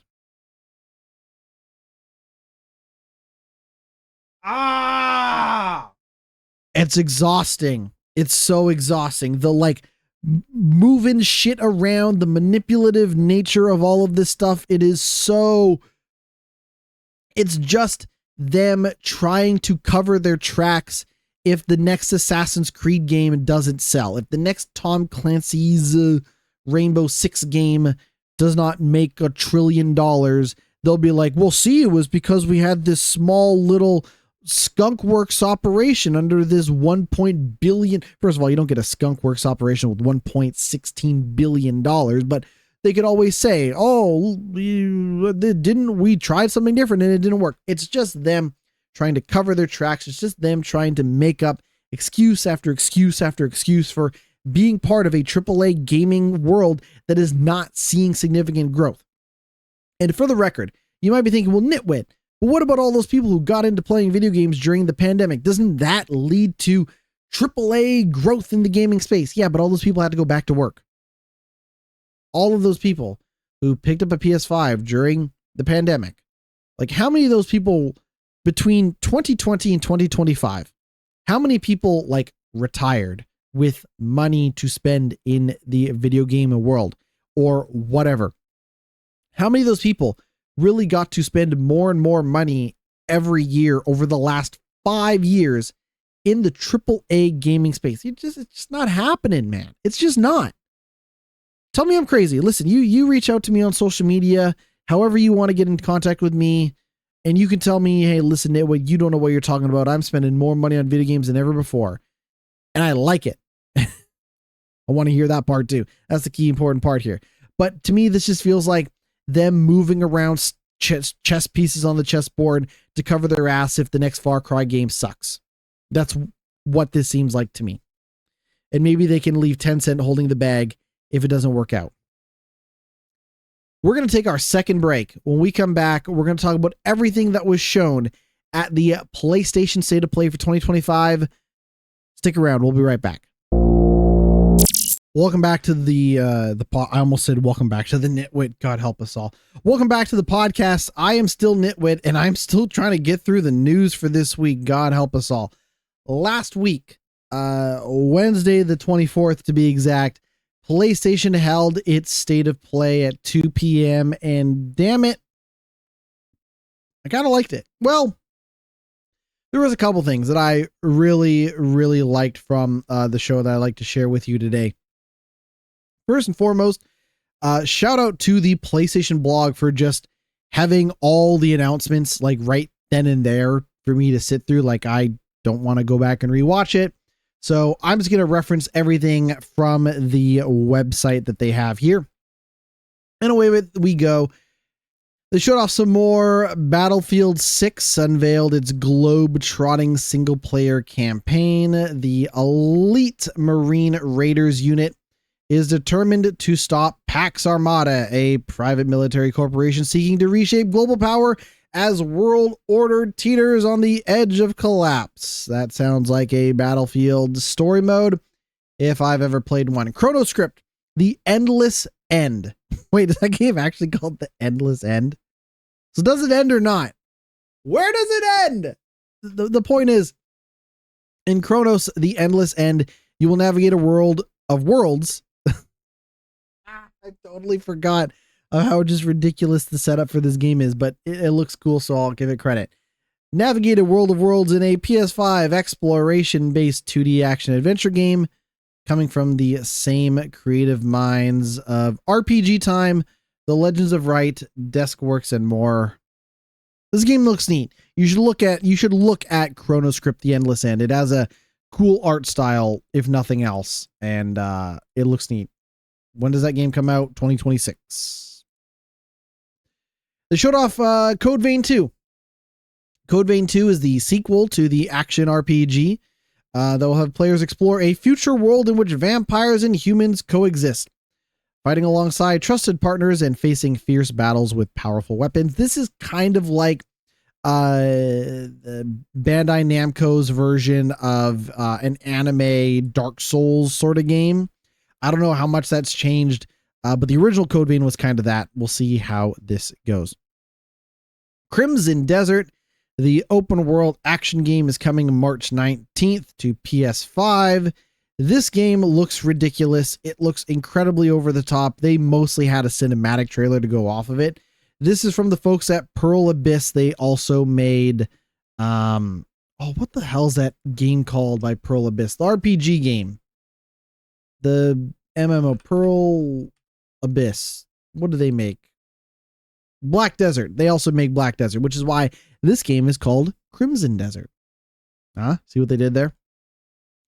Deus Ex Remastered. Deus Ex, widely referred to as one of the best video games of all time, is getting a remaster. This is the original game. This is not Human Revolution or Mankind Divided, but is instead the original game being remastered in collaboration with Eidos Montreal and Aspyr. It is set to have a redefined control scheme and infusing visuals with new lighting, dynamic shadows, rebuilt character models, and much more. It's going to be coming February 5th on PS5. I believe it's also coming to other platforms as well. I love the idea of them remastering a game like this. I've never played the original game, but God help me, did that game this remaster not look very good? There is something fucked up and funky and just stanky about these visuals in a way that makes me wonder why even bother doing a remaster in the first place. If you're just going to make the remastered version of the game look bad and maybe even worse than the original game, I'd have to compare side by side. But I was just like, if this is the remaster, I'd hate to see what the original looked like. It's just not great. It's not great, Bob. Dynasty Warriors 3 Complete Edition is getting remastered. This is the third Dynasty Warriors game that is going to be remastered into a Complete Edition. It's coming out March 19th. There's going to be a God of War 20th Anniversary Limited Edition DualSense wireless controller if you wished your controller looked more like Kratos. Gran, like Gran Torino, but it's actually Gran Turismo. They confirmed that the series has sold 100 million units globally. Gran Turismo 7 owners can enjoy Spec 3 update for the game coming in December, billed as the biggest update to Gran Turismo 7 yet. It includes new features and content, including 2 brand new F1 race circuits, 8 new vehicles, circuit experience, data logger feature, and more. I'm sorry, did they say data logger feature? Does that mean you can look at more graphs and charts in a Gran Turismo game? I thought that's what those games are all about anyways. Now this game,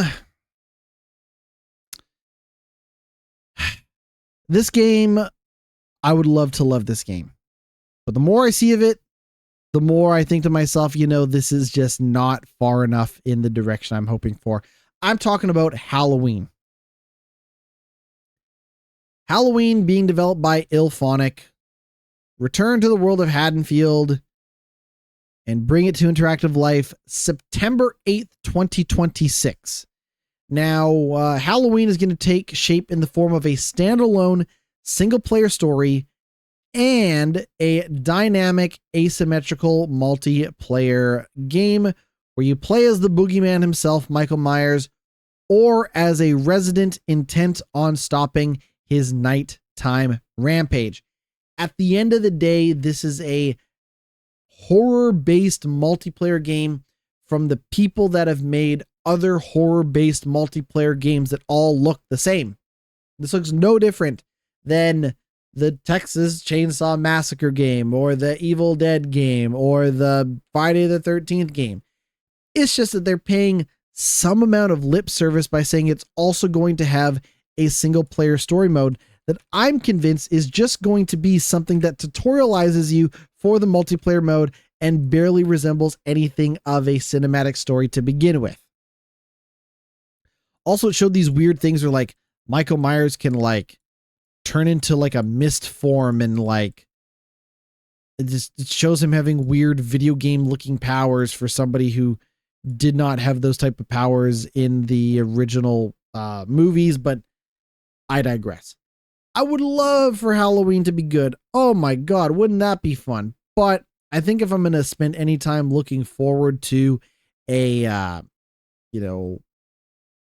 single player story based video game based on a horror franchise, it's going to be Hellraiser. I don't even know anything about Hellraiser. Last Epoch is getting an expansion. It is called Oribos, and it promises genre-defining skill customization, a deep, rewarding loot system, and all previous seasonal content. They're making a new Let It Die. And this is going to be a roguelite survival action game. It looks kind of like an extraction game. And that's not anything that I want out of Let It Die. But if that sounds like something you want to play, Let It Die Inferno. It's coming out December 3rd on PS5. Microsoft Flight Simulator 2024 is going to be coming to PS5 December 8th. If that is your thing, there will also be a PSVR 2 upgrade for Microsoft Flight Simulator 2024. That'll be available for free next year in 2026. They also showed off more Neo 3. If you were looking for more action RPG business, Koei Tecmo confirmed Neo 3 coming February 6th, 2026. They showed off PlayStation wireless speakers. They looked kind of nice. They looked cool. Planar magnetic drivers, multi-device connectivity, and PlayStation Link wireless technology. But no price, I believe, for these wireless speakers, and no date either that I could see. 2026, that's all they said. These look like something for your for your computer, like built-in, desktop speakers anyways. Probably wouldn't want to use these on your PC, probably wouldn't want to use these on your TV, but I guess you could if you wanted to, maybe. Gosh, what else is there? Saros is a third-person shooter, roguelike shooter, coming March 20th, 2026 to PS5. That's from the people at Housemarque who made Returnal. This is kind of a follow-up to Returnal. Looks neat. Sonic Racing Cross Worlds, they confirmed Mega Man and Proto Man are going to be DLC for that game in early 2026. There's a anime called The Seven Deadly Sins, and it is going to get a video game called The Seven Deadly Sins Origin, and it's coming out in January 28th of next year, and none of it looks very good. Zero Padres for Dead Spies is the new game from Zaum. Zaum is the developers of Disco Elysium, and Zero Padres for Dead Spies is a new narrative first espionage RPG. You play as Herschel, a brilliant yet unfortunate operant in a world where trust is scarce, betrayal is just around every corner, and failure is inevitable. But the main event. Oh, and also your PlayStation monthly games for October are going to be Alan Wake 2, Cocoon, and Goat Simulator 3. But your main event of the evening, they showed off Marvel's Wolverine. They also gave a launch period for the game. Marvel's Wolverine is going to be coming to PlayStation 5 fall of 2026. Is going to be made by Insomniac. Those are the folks that made Spider-Man, Marvel Spider-Man, and Spider-Man 2.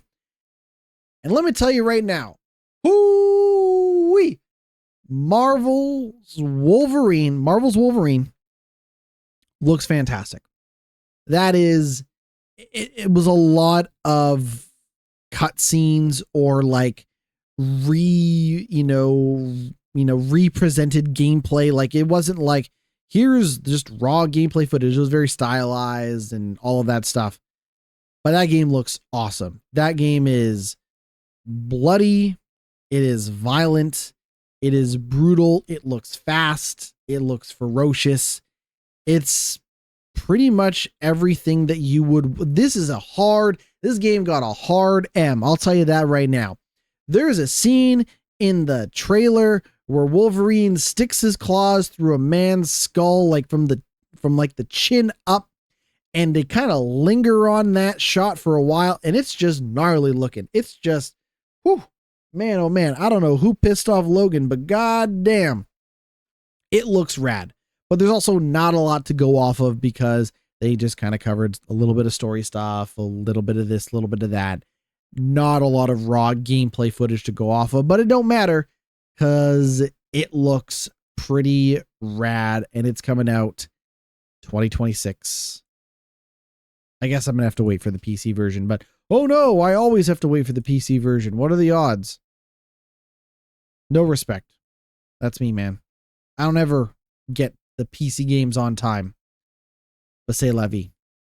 That's it for the state of play, by the way. I thought it was good because I thought Marvel's Wolverine looks good and there's some other kind of neat looking games. But for the most part, like, this is what I wanted them to show and they showed it, and damn it if it doesn't look good. Speaking of show, Battlefield 6's free Season 1 roadmap has been revealed, showcasing new maps, modes, and weapons incoming. They have 3 phases for this roadmap.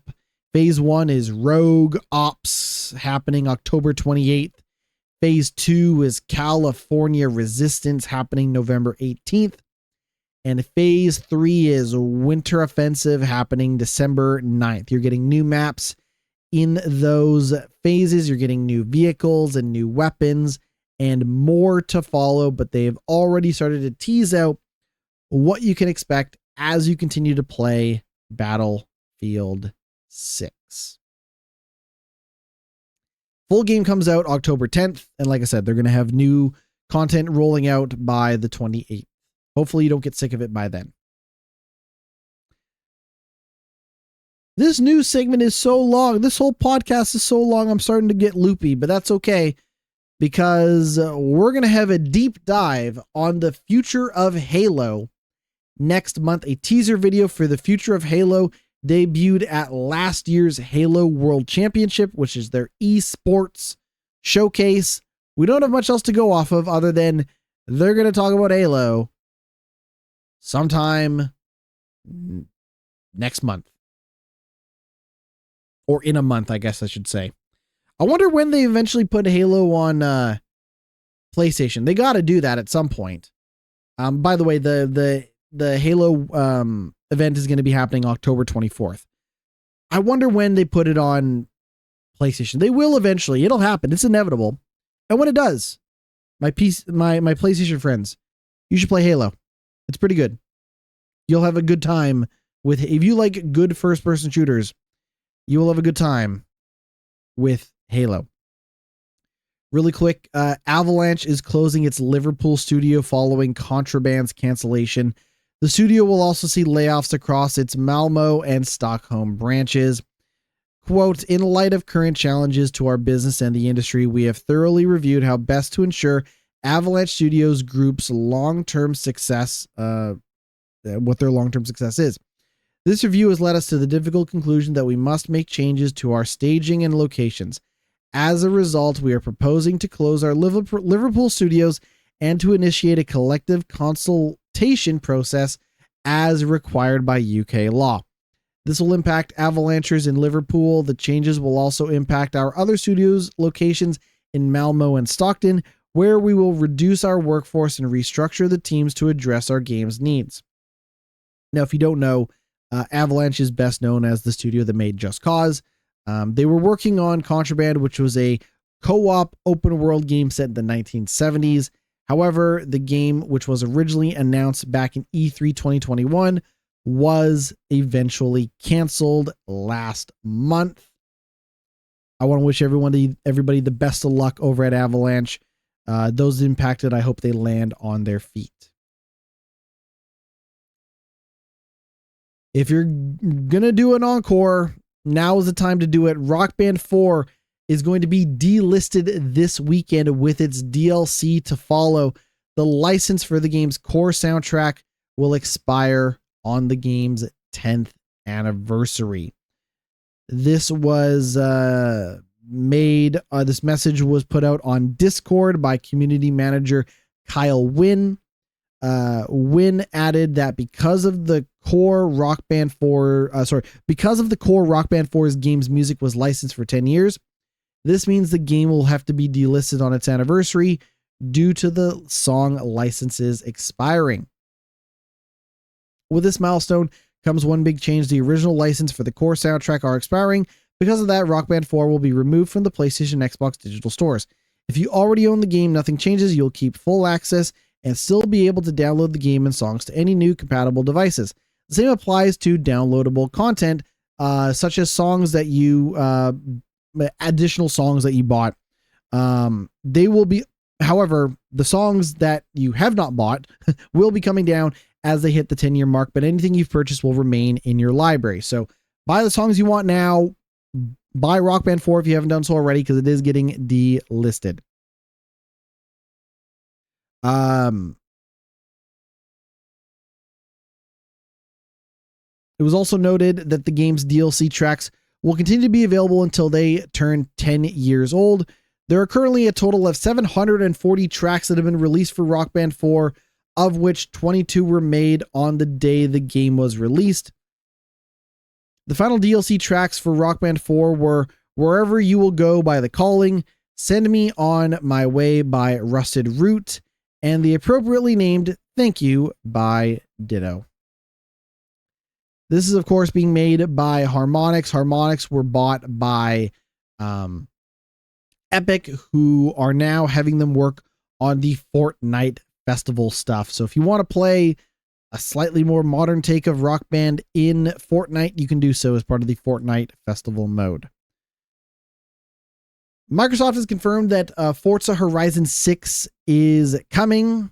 It will be set in Japan, and it will not launch day one on PlayStation 5, which means if you haven't played Forza Horizon 5, there's never been a better time to do so. It's a terrific game. Please play it. As much as I give Microsoft grief, goddamn if Forza Horizon 5 isn't a fantastic game.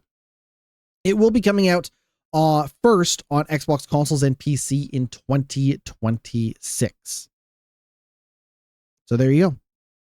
Forza Horizon coming next year, and PlayStation 5 eventually.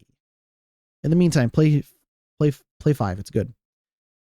Speaking of 5, Sony is reportedly set to release an updated PS5 DualSense controller with removable battery. You don't see a lot of removable batteries these days in tech of any kind. I know when I upgraded my 8BitDo SN30 Pro 3 controller, the difference between that and the 2 was that the 2 had a removable battery and this did not. It is supposed to be launching in November. Not too sure what sort of batteries are going to be in it. We will find out when it comes out. 90s first-person shooter Blood is getting a remaster by your friends at Night Dive Studios, coming to consoles for the first time. The original remaster of Blood was called Fresh Supply, which was a re-release based on the original game Blood. Now we are getting a Blood Refresh Supply, which is going to be coming out soon. Did they give a date? Coming soon. Ah, damn it. We're going to have to wait. Blood is in, kind of over the top Doom-like first person shooter. And this is going to be a remaster of that. It will offer support for 4K on top of everything else from a graphical updated standpoint. 4K resolutions, frame rates of up to 120 FPS on consoles, as well as fully customizable keyboard and controller support. The game will also feature extended modding support, including support for existing modes, along with support for both the CD and MIDI soundtracks. It will also have local split-screen multiplayer and cross-platform online multiplayer for up to 8 players.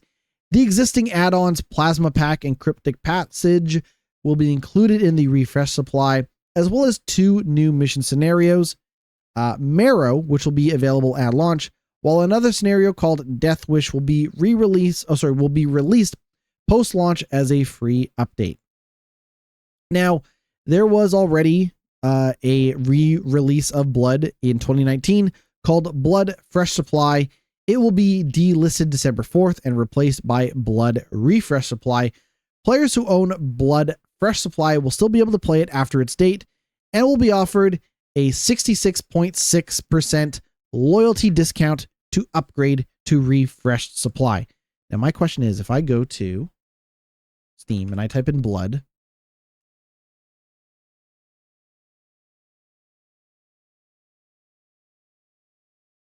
Blood Refresh Supply is currently on sale for 17% off, $32.36.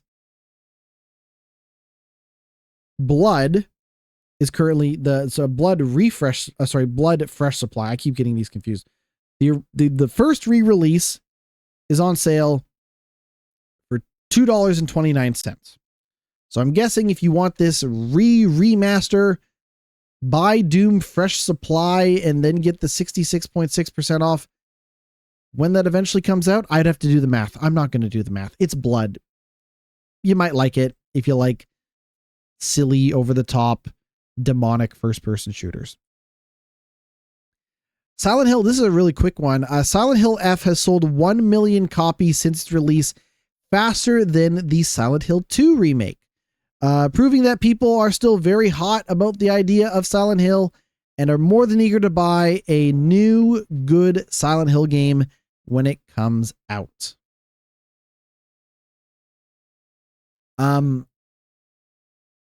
The ROG Xbox Ally and the ROG Xbox Ally X prices have been confirmed. This is the handheld PC brought to you by Asus and Xbox.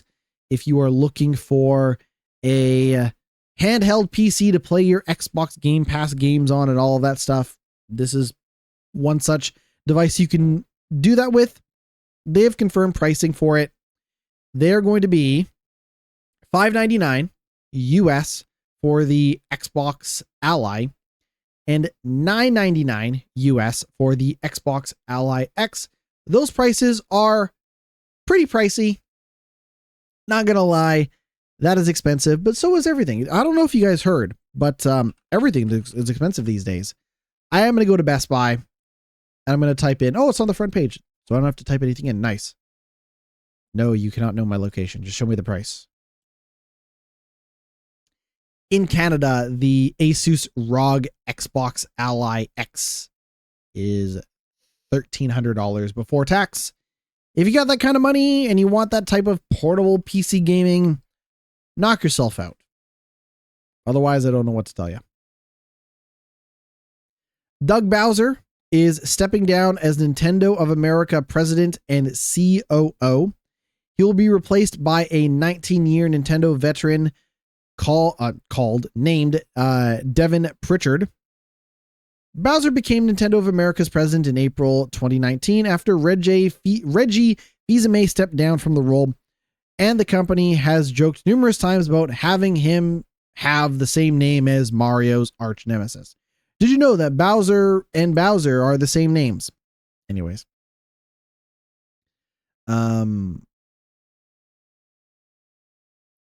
He says, one of my earliest video game experiences was playing the arcade version of Donkey Kong. Since that time, all things Nintendo have continued to be a passion for both me and my family. Which makes sense. His name's Doug Bowser. Leading Nintendo of America has been the honor of my lifetime, and I am proud of what our team has accomplished in both business results and experiences we've created for our consumers. Now it's time for the next generation of leadership, and Devin's track record speaks for itself. She is an exceptional leader, and her promotion is a testament to her strong performance and strategic contributions to the company's growth. I have full confidence that she will guide the company to even greater heights. Now, Devin Pritchard added, I am humbled and excited to take on this new role. Doug has been a fantastic mentor, and I look forward to building on the incredible foundation he has helped establish. Yeah, there you go. Doug Bowser, did it for about 6 years and is getting out now after he helped ship the console, which makes sense, right? Like, if you're gonna leave Nintendo, now's probably the time to do it, right? Yeah, I'm not saying Nintendo's on autopilot after the release of the Switch or anything like that, but you did your part. You got that console out the door. If you wanted to retire or step down, that's probably the time. So best of luck to Doug Bowser and to Devin Pritchard. We have 2 more news stories, I promise. Prototype, the third-person open world action superhero game Prototype, might be getting an update based on some new added credits. The game's latest update also breaks a popular mod for the game. The surprise update has added references to a Ubisoft Connect version of the game, which is not a version of the game that currently exists. And it suggests that the game could be re-released on modern platforms. The update also credits Iron Galaxy, the prolific studio behind several notable ports, including the Switch version of the Elder Scrolls V Skyrim, Diablo 3, and Overwatch. As pointed out by users on the game's subreddit, the update was noticed after it broke the popular Prototype mod called Prototype Fix, which is designed to fix some of the issues encountered when running the game on modern PCs. A new test map has also been discovered within the PC version of the game, while some more credits have been discovered, largely attributed to other Activision studios. Now, Iron Galaxy previously worked with Activision on the PC versions of Spyro Reignited Trilogy, Crash Bandicoot Insane Trilogy, Tony Hawk's Pro Skater 1+2. It also worked with Retro Studios on Metroid Prime Remastered and ported Sony games such as The Last of Us Part 1 and Part 2 and Uncharted: A Legacy of Thieves collection to PC. Prototype was released in 2009 on Xbox 360, PS3, and PC. It was developed by Radical Entertainment and published by Activision. The action-adventure game was met with positive reviews, holding a 79 out of 100 on Metacritic. A second game in the series, called Prototype 2, was released in 2012. Both games were released on PS4 and Xbox back in 2015. That's it for news. I was going to talk about Amazon. Redesigning the Luna experience with a new AI Snoop Dogg courtroom title. I just don't know. Like, I've never touched Luna. I've never messed with it. AI Snoop Dogg. I said the words AI Snoop Dogg courtroom title. I'm going to leave it at that. I got a lot of video games to play. I have so many video games to play, it is making my head spin. I got to get back to Final Fantasy Tactics, the Ivalice Chronicles. I got to get back to Hades 2, and I'm still nowhere close to being done the Rogue Prince of Persia. This is a good time to be playing video games. And on top of everything else, the Steam Autumn Sale is happening right now. It is mind-boggling. I am up to my neck in video games, and I don't know what else to say that hasn't already been said on this very podcast, other than thank you so much for sticking with me on this episode. It was a long one. It was a girthy one, and we got through it in the end. So thank you so much for checking out this week's edition of the Glitch Report podcast. I got to go I gotta do something with my life, but probably spend it playing video games. That's gonna do it for the podcast. I have been GnittWitt. You can find everything that I do over at my Linktree, linktree.com/GnittWitt, GnittWitt. I am on Twitch, Threads, Instagram, TikTok, Blue Sky, and YouTube. All those places and so much content. That's it for the show. We'll see you all next week. Take it easy.